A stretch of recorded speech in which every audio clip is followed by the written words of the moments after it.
Shalom. Inspirasi hari ini mengambil tema alasan bersyukur kepada Tuhan. Mengapa kita bersyukur kepada Tuhan? Mazmur 100 ayat 5 berkata, "Sebab Tuhan itu baik, kasih setianya untuk selama-lamanya, dan kesetiaannya tetap turun-temurun." Jika kita mempunyai alasan yang kuat untuk bersyukur kepada Tuhan, maka hidup kita akan dipenuhi dengan rasa syukur, sukacita, dan kebahagiaan. Seringkali orang tidak menemukan alasan untuk bersyukur kepada Tuhan. Ketika hidupnya penuh dengan masalah, apa yang dikerjakannya tidak membuahkan hasil. Orang-orang di sekitarnya membuat dia marah dan kehilangan semangat. Hatinya diliputi dengan suasana muram dan dipenuhi kekecewaan, kemarahan, rasa sedih, dan sebagainya. Dalam situasi seperti itu, apakah orang tersebut bisa bersyukur kepada Tuhan? Untuk apa aku harus bersyukur kepada Tuhan jika yang aku alami seperti ini? Mungkin itu yang ada dalam pikirannya. Ya, jika kita tidak menemukan alasan kenapa kita harus bersyukur kepada Tuhan, maka tentu kita tidak bisa melakukannya. Atau kalaupun melakukannya, tentu tidak dengan sepenuh hati. Marilah kita melihat hal tersebut dari sudut pandang yang berbeda, yaitu dari apa yang firman Tuhan katakan.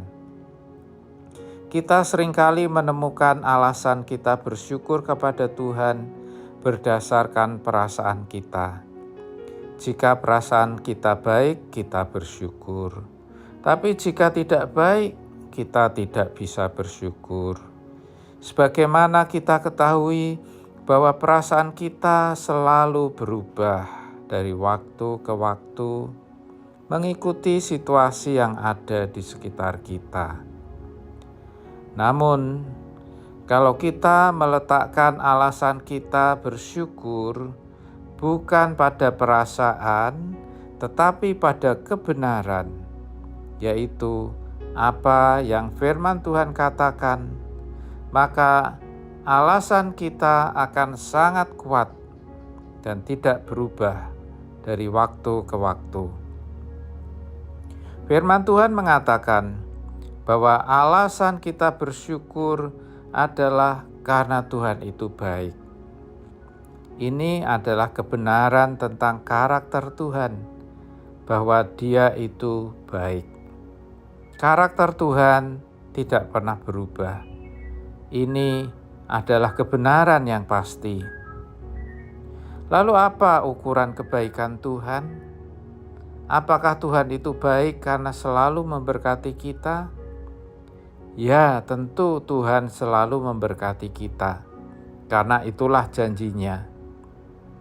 Tetapi Dia memberkati kita bukan menurut keinginan dan selera kita. Dia memberkati kita menurut apa yang Dia pandang baik buat kita. Bahkan Tuhan itu bukan hanya baik, lebih dari itu. Firman-Nya berkata bahwa kasih setianya untuk selama-lamanya, dan kesetiaannya tetap turun-temurun. Tuhan mengasihi kita bukan hanya ketika kita baik kepadanya. Dia mengasihi kita setiap waktu, saat kita baik atau tidak baik kepadanya. Bahkan sepanjang umur kita, Dia tetap mengasihi kita. Bahkan lebih dari itu, kesetiaan Tuhan terus berlanjut sampai kepada keturunan-keturunan kita. Mazmur 37 ayat 25-26 berkata, "Dahulu aku muda, sekarang telah menjadi tua, tetapi tidak pernah kulihat orang benar ditinggalkan, atau anak cucunya meminta-minta roti. Tiap hari, ia menaruh belas kasihan dan memberi pinjaman, dan anak cucunya menjadi berkat. Jika kita melandaskan alasan kita bersyukur pada kebenaran ini, pasti kita tidak akan pernah berhenti mengucap syukur kepada Tuhan. Amin. Tuhan Yesus memberkati.